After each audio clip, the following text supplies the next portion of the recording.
We like to share stories and tips on wellness and recovery on the show. With more about this in our Walk the Talk segment, here's Kathleen Pache. My guest today is Antoine Grace. After being traumatized at a young age, Antoine suffered 30 years of depression and substance abuse. He's experienced what it's like to be homeless and hear voices calling to him from the freeway.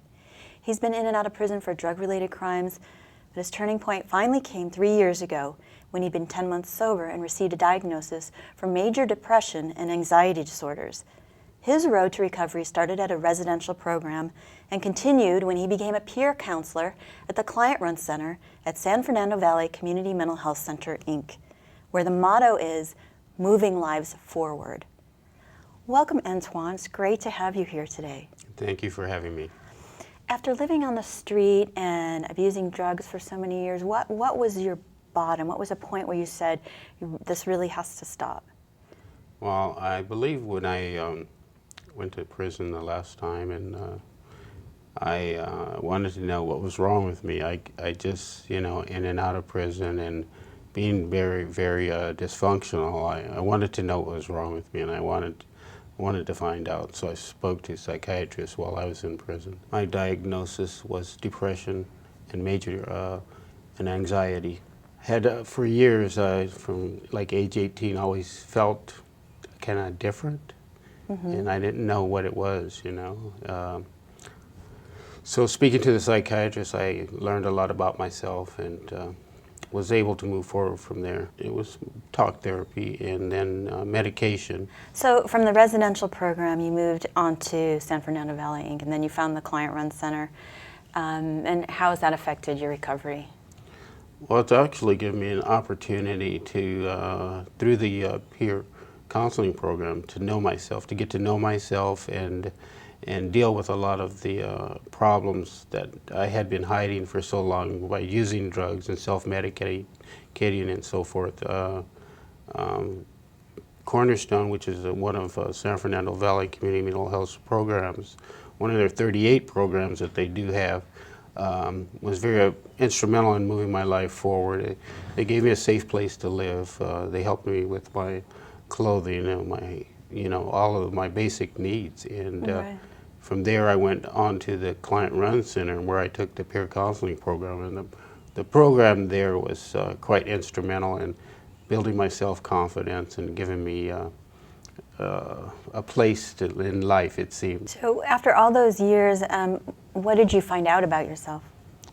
Well, I actually found out that I'm a good person, that I am a good person, and there was no reason for me to be down on myself and not like myself because of things that happened in my past. They weren't my fault. They happened as a child. I was taken advantage of, and these things just happened. It wasn't my fault, and I used self-medicated to repress those things, And I think that also I felt guilty about not having a dad in my home, and used drugs and alcohol as well to hide those issues and so forth too.